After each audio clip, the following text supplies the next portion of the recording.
ಎಲ್ರಿಗೂ ನಮಸ್ಕಾರ, ಶುಭೋದಯ. ನಾನು ವಸಂತ್ ಕುಮಾರ್ ಮಾತಾಡ್ತಾ ಇದ್ದೀನಿ. ನೋಡಿ, ಮೊನ್ನೆ ಒಂದು ವಿಡಿಯೋ ಹಾಕಿದ್ದೆ. ನಮ್ಮ ಮನೆ ಹತ್ತಿರ ಇರೋ ತಿರುವೇನಹಳ್ಳಿ ಕೆರೆದು ನೀರು ಕಡಿಮೆ ಇದ್ರೂ ಕೊಕ್ಕರೆಗಳು ಬರ್ತಾಯಿದೆ ಅಂತ. ನೋಡಿ, ಕಾಣಿಸ್ತಾ ಇದೆಯಾ? ಇನ್ನೊಂದು ಸ್ವಲ್ಪ ಬಂದಿದ್ದಾವೆ. ನೋಡಿ, ಝೂಮ್ ಮಾಡಿದ್ದೀನಿ. ಬ್ಲರ್ ಆಗಿದೆ ಅನಿಸುತ್ತೆ. ಕಂಬದ ಮೇಲೆ ಎರಡಿದ್ದಾವೆ, ದೊಡ್ಡ ದೊಡ್ಡವು ಕಪ್ಪುದು. ಇಲ್ಲಿ ಕೆಳಗಡೆನೂ ಇದೆ, ಎಲ್ಲ ಕೂತ್ಕೊಂಡಿದ್ದಾವೆ ಅಲ್ವಾ? ನೋಡಿ, ಇದರಲ್ಲೂ ಇದೆ. ಎಲ್ಲ ವಲಸೆ ಬರ್ತಾ ಇದ್ದಾವೆ ಕೊಕ್ಕರೆಗಳು. ಏನು ಚಳಿಗಾಲ ಶುರು ಆಗ್ತಾ ಇದೆ ಅಲ್ಲ, ಹಾಗಾಗಿ ಕೆಲವೊಂದು ಜಾಗದಿಂದ ಕೊಕ್ಕರೆಗಳು ಅಂದರೆ ಪಕ್ಷಿಗಳೆಲ್ಲ ವಲಸೆ ಬಾರೋದು ವಾಸ್ತವ ಅಲ್ವಾ?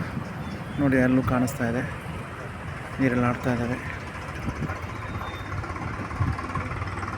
ಇಲ್ಲಿ ನೋಡಿ, ಚೆನ್ನಾಗಿದೆ ಅಲ್ಲ, ಪುಟ್ಟ ಪುಟ್ಟ ಪಕ್ಷಿಗಳು.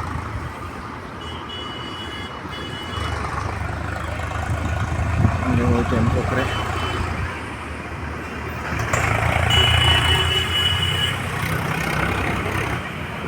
ಹದ್ದು ಕಾಯ್ತಾ ಇದೆ ಮೀನು ಸಿಕ್ಕತ್ತೇನೋ ಅಂತ.